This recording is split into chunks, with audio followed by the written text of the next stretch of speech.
Assalamualaikum warahmatullahi wabarakatuh. Kami dari kelompok 4 akan mempresentasikan hasil diskusi kami mengenai pengkomunikasian dan evaluasi program Public Relation.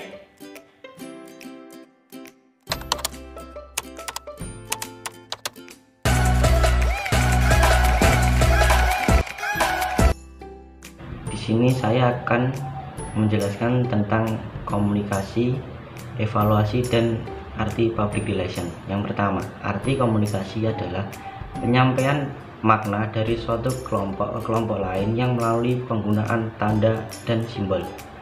Yang kedua, pengertian evaluasi. Proses menentukan nilai untuk suatu hal berdasarkan acuan tertentu untuk mencapai tujuan tertentu. Evaluasi diadakan untuk mengumpulkan data dengan standar tujuan yang hendak dicapai sehingga dapat dijadikan dasar pengambilan keputusan. Selanjutnya, arti evaluasi menurut para ahli.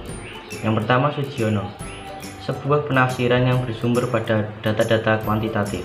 Yang kedua, Stevlebem DKK, sebuah proses penggambaran perolehan dan penyedia informasi yang berguna dan alternatif keputusan. Yang ketiga, Wardem and Sanders, mencari sesuatu yang berharga. Maksud yang berharga adalah bisa program atau informasi dan produksi serta alternatif tertentu. Yang terakhir, arti dari public relation. Public relation adalah interaksi dan menciptakan opini publik sebagai input yang menguntungkan untuk kedua belah pihak.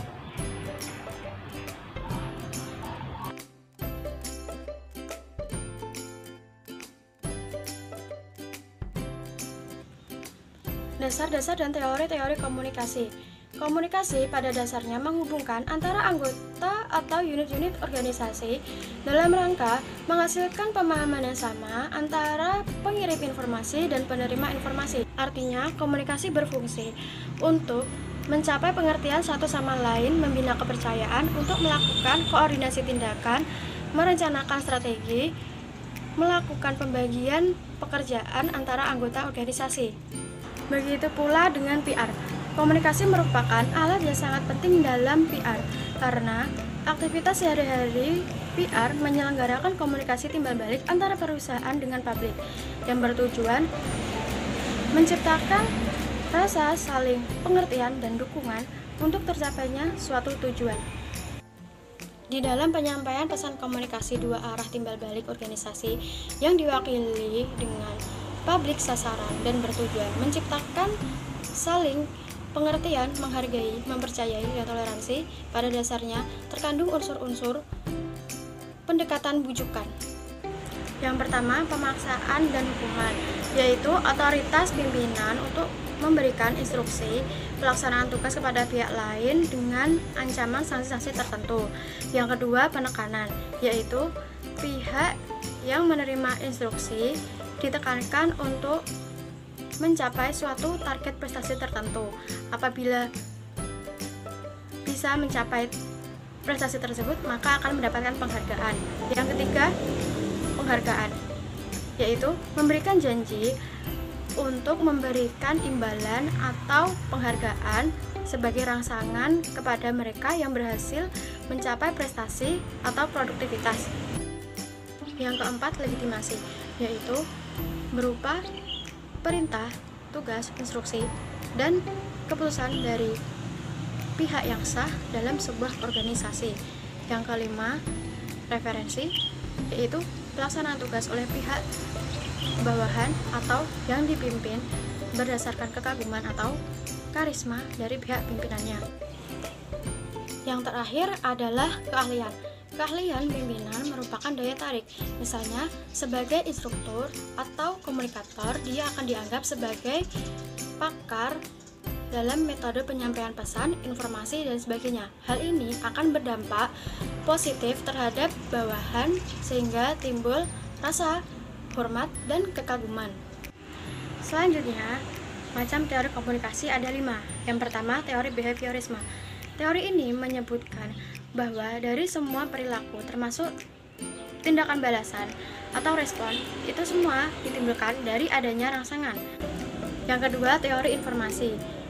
Teori ini menyebutkan bahwa komunikasi sebagai transmisi pesan dan bagaimana transmitter menggunakan saluran dan media dalam berkomunikasi. Dalam teori ini menitikberatkan pada saluran atau media yang digunakan. Jika sinyal media yang digunakan tidak baik, maka komunikasi tidak akan berjalan dengan lancar. Kemudian yang ketiga, teori agenda setting. Teori ini hampir sama dengan teori informasi, yaitu sama-sama menggunakan media.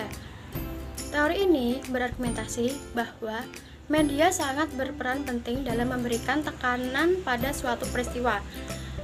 Dari peristiwa itu, media mengangkat peristiwa tersebut dan mempengaruhi khalayak untuk menganggap peristiwa tersebut penting.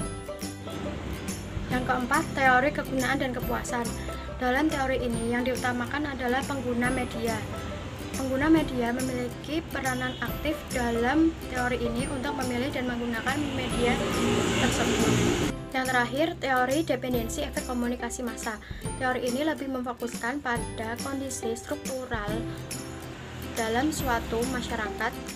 Dari struktural masyarakat ini kecenderungan akan terjadi suatu efek komunikasi massa.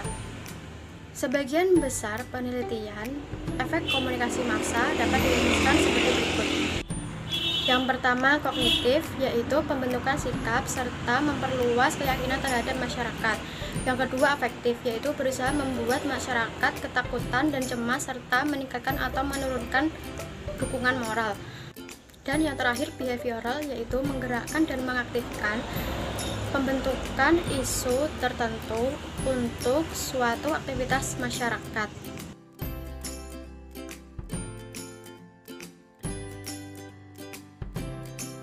Selanjutnya, saya akan menjelaskan mengenai hambatan dan cara-cara mengkomunikasikan suatu program. Yang pertama, hambatan-hambatan dalam komunikasi. Terdapat 4 macam hambatan yang dapat mengganggu dalam sistem komunikasi, yakni 1. Hambatan dalam proses penyampaian. Dalam hal ini, hambatan berasal dari yang pertama, komunikator yang mendapat kesulitan dalam menyampaikan pesan, tidak menguasai materi pesan, dan belum memiliki kemampuan sebagai komunikator yang handal. Yang kedua, penerima pesan. Karena sulitnya komunikan dalam memahami suatu pesan dengan baik yang disebabkan oleh rendahnya tingkat penguasaan bahasa, pendidikan, intelektual yang terdapat di dalam diri komunikan. Yang ketiga, faktor-faktor seperti feedback atau hasilnya tidak tercapai, media atau alat yang digunakan tidak tepat, hambatan untuk memahami pesan secara tepat. Yang kedua, hambatan secara fisik. Sarana fisik dapat menghambat komunikasi yang efektif, misalnya pendengaran kurang tajam dan gangguan pada sistem pengeras suara atau sound system yang sering terjadi dalam suatu ruang kuliah atau seminar atau pertemuan. Hal ini dapat membuat pesan-pesan tidak dapat efektif tersampai kepada pendengar. Yang ketiga, hambatan semantik. Hambatan segi semantik atau bahasa dan arti perkataan, yaitu adanya perbedaan pengertian dan pemahaman antara pemberi pesan dan penerima pesan tentang suatu bahasa atau lambang. Mungkin saja bahasanya yang disampaikan terlalu teknis dan formal, sehingga menyulitkan pihak komunikan yang tingkat pengetahuan dan pemahaman bahasa tekniknya kurang atau sebaliknya. Tingkat pengetahuan dan pemahaman bahasa teknis komunikator yang kurang. Yang keempat, hambatan psikososial. Hambatan adanya perbedaan yang cukup lebar dan nilai-nilai yang dianut sehingga kecenderungan, kebutuhan, dan harapan-harapan dari kedua belah pihak yang berkomunikasi juga berbeda.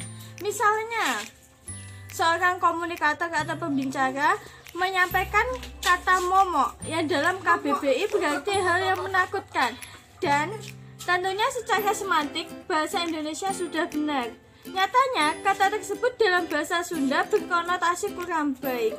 Jika kata tersebut diucapkan pada pidato atau kata sambutan dalam sebuah acara formal yang dihadiri oleh para pejabat, tokoh, dan sesepuh masyarakat Sunda, maka citra yang bersangkutan atau komunikator dapat turun karena adanya pengertian salah bahasa.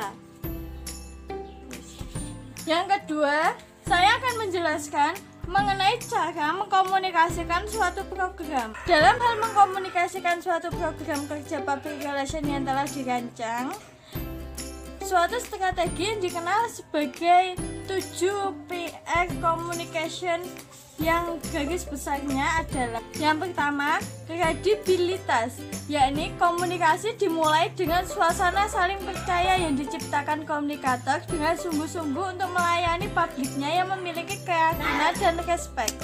Yang kedua, konteks, yakni konteks yang menyangkut sesuatu yang berhubungan dengan lingkungan sosial. Suatu pesan harus dapat disampaikan dengan jelas dengan sikap partisipatif karena komunikasi yang efektif dapat membantu untuk mendukung lingkungan sosial melalui pemberitaan di berbagai media massa. Yang ketiga, isi atau konten, yakni isi pesan harus menyangkut kepentingan publik sehingga informasi dapat diterima sebagai sesuatu yang bermanfaat bagi publik. Yang keempat, kejelasan, yakni pesan disusun dengan kata-kata yang jelas, mudah dimengerti, dan memiliki maksud, tema, dan tujuan yang sama antara komunikator atau pengirim pesan dan komunikan atau penerima pesan. Yang kelima, kontinuitas dan konsistensi, yakni komunikasi dilakukan secara berulang dengan berbagai variasi pesan dan pesan-pesan tersebut harus konsisten sehingga mempermudah dalam melakukan proses komunikasi untuk membujuk publik. Yang keenam, saluran, yakni menggunakan saluran yang tepat dan media yang berbeda sesuai dengan target sasaran. Dalam hal ini, praktisi public relation harus memahami perbedaan dan proses penyebaran informasi yang efektif. Yang terakhir yaitu kapabilitas khalayak, yakni dengan memperhitungkan kemampuan yang dimiliki oleh khalayak, mengingat komunikasi akan efektif jika dikatakan dengan faktor-faktor seperti kebiasaan, peningkatan kemampuan membaca, dan pengembangan pengetahuan khalayak.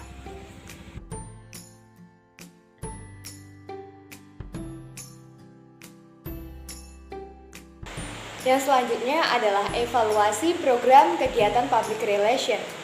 Apa sih yang dimaksud dengan evaluasi itu? Evaluasi adalah suatu usaha atau kegiatan untuk menentukan nilai suatu program atau kegiatan.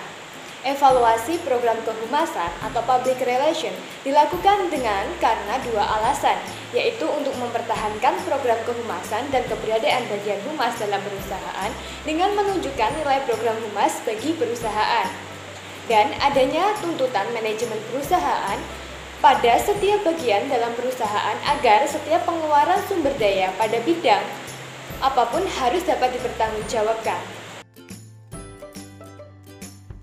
Jenis-jenis evaluasi, terdapat 3 jenis evaluasi. Yang pertama adalah proses evaluation yang berkaitan dengan usaha-usaha untuk mengetahui apakah program public relation telah dikelola dengan baik, berkesinambungan, dan efektif dalam suatu kurun waktu tertentu.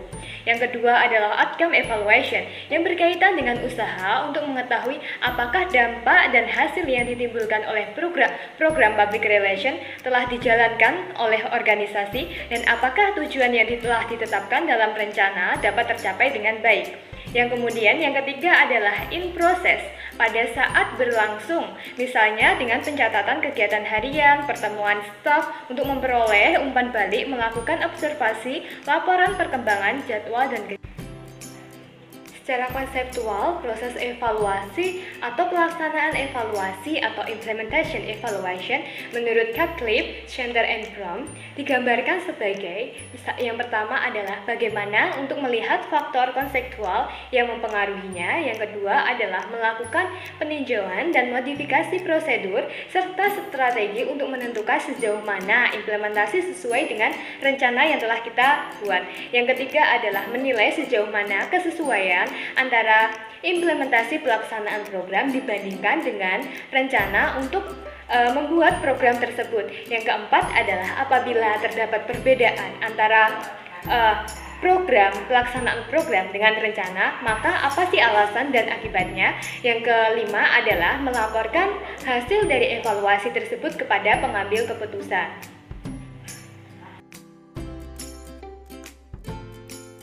Dan efektivitas program kehumasan terdapat 3 level. Level yang pertama adalah basic level, di mana PR output mengukur apa yang sudah dilakukan oleh humas, seberapa baik program public relation tersebut memperlihatkan kinerjanya, dengan antara lain melihat liputan media pada organisasi atau pada perusahaan, kemudian jumlah penempatan dalam media, dan jumlah orang yang hadir dalam perencanaan program public relation tersebut. Kemudian level yang kedua adalah intermediate level, di mana yang diukur adalah apakah publik sasaran sudah menerima pesan yang telah kita sampaikan kepada mereka, apakah mereka sudah menaruh perhatian pada pesan yang kita sampaikan dan memahami pesan, sekaligus menyimpan pesan tersebut sehingga dapat diingat kembali oleh mereka. Level yang ketiga adalah advanced level, di mana pengukuran tentang outcomes atau hasil jangka panjang, misalnya bentuk pendapat, sikap, perilaku, kemudian dan juga memakan suatu evaluasi yang memakan waktu yang panjang, misalnya pre-test, post-test, before-after survey, ataupun semi-eksperimen. Dalam evaluasi program public relation, terdapat 3 tingkatan dalam evaluasi program public relation. Yang pertama adalah preparation evaluation, yang terdiri dari menilai kecangkupan informasi latar belakang sebagai dasar dalam perencanaan program. Yang kedua adalah melihat organisasi dan ketetapan strategi taktik program dan pesan yang ingin disampaikan kepada klien publik. Yang ketiga adalah menilai kualitas pesan dan unsur presentasi program lainnya. Yang keempat adalah kualitas penyajian, style, dan tata letak pesan yang ingin disampaikan. Tingkatan evaluasi program PR. Yang kedua adalah implementasi evaluation, yaitu menghitung apa yang telah dilakukan oleh PR dalam implementasi program. Yang kedua adalah penghitungan jumlah pesan yang telah terkirim dan telah terdistribusikan. Yang ketiga adalah menghitung jumlah pesan yang muncul di media. Yang keempat adalah menghitung jumlah pesan yang tertera pesan. Yang kelima adalah menentukan jumlah orang yang benar-benar mengikuti program evaluasi tersebut. Tingkatan yang ketiga adalah impact evaluation, yang bertujuan untuk mengetahui sejauh mana outcome atau keluaran yang telah dinyatakan dalam tujuan program untuk masing-masing khalayak publik atau sasarannya. Yang kedua adalah mengetahui apa yang telah dipelajari oleh publik dari program yang telah dijalankan oleh organisasi atau perusahaan dengan melakukan penghitungan jumlah orang yang telah belajar pesan yang telah kita sampaikan. Yang ketiga adalah menghitung jumlah orang yang berubah pendapatnya setelah melihat pesan yang telah kita sampaikan. Yang keempat adalah menilai apakah program yang telah kita jalankan ini sesuai dengan tujuan dari perencanaan yang telah kita buat sebelumnya.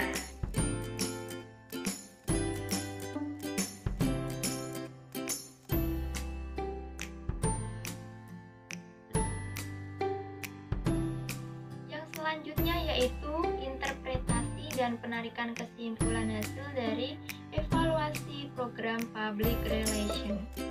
Secara prosedural, dalam kegiatan evaluasi, analisis dan penafsiran data merupakan langkah terakhir setelah perencanaan tujuan evaluasi dan pengumpulan data.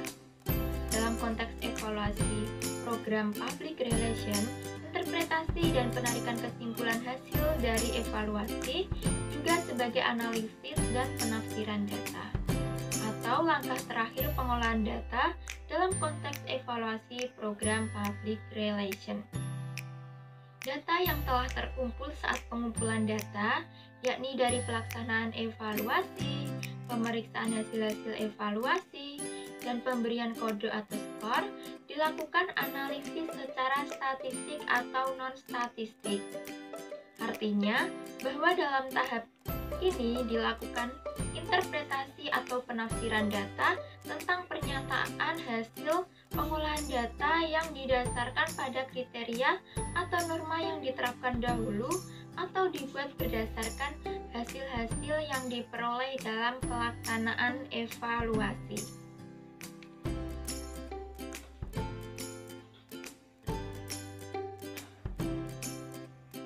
Di sini ada beberapa metode penelitian dalam evaluasi program public relation, yaitu yang pertama ada analisis sekunder atau database online, yaitu menggunakan data yang telah dikumpulkan oleh orang lain. Yang kedua yaitu analisis isi, yaitu misalnya clipping koran untuk melihat apa yang dilaporkan dalam media. Yang ketiga yaitu survei, misalnya melalui surat telepon atau internet. Dan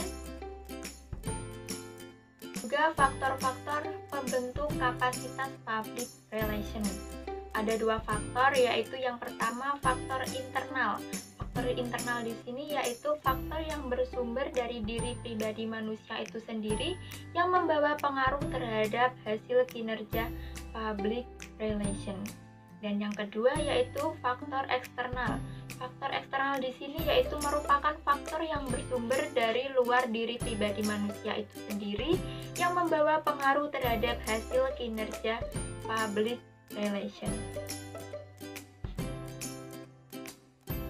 Kesimpulannya yaitu komunikasi adalah suatu aktivitas penyampaian informasi, baik itu pesan, ide, dan gagasan dari satu pihak ke pihak lainnya menggunakan saluran atau media yang dilakukan secara langsung maupun tidak langsung dengan cara penyampaian yang dapat dipahami oleh kedua belah pihak. Ada hambatan-hambatan yang dapat mengganggu dalam sistem komunikasi, yakni hambatan dalam proses penyampaian, hambatan secara fisik, dan hambatan psikososial. Untuk evaluasi program PR, yaitu sebagai suatu usaha atau kegiatan untuk menentukan nilai suatu program atau kegiatan. Pentingnya evaluasi program PR antara lain dalam rangka memfokuskan kegiatan atau usaha yang menunjukkan efektivitas, manajemen efisiensi biaya, mendukung manajemen yang baik, dan memfasilitasi pertanggungjawaban. Sekian presentasi dari kelompok kami. Apabila ada pertanyaan, silahkan untuk dipertanyakan di sesi tanya jawab. Wassalamualaikum warahmatullahi wabarakatuh.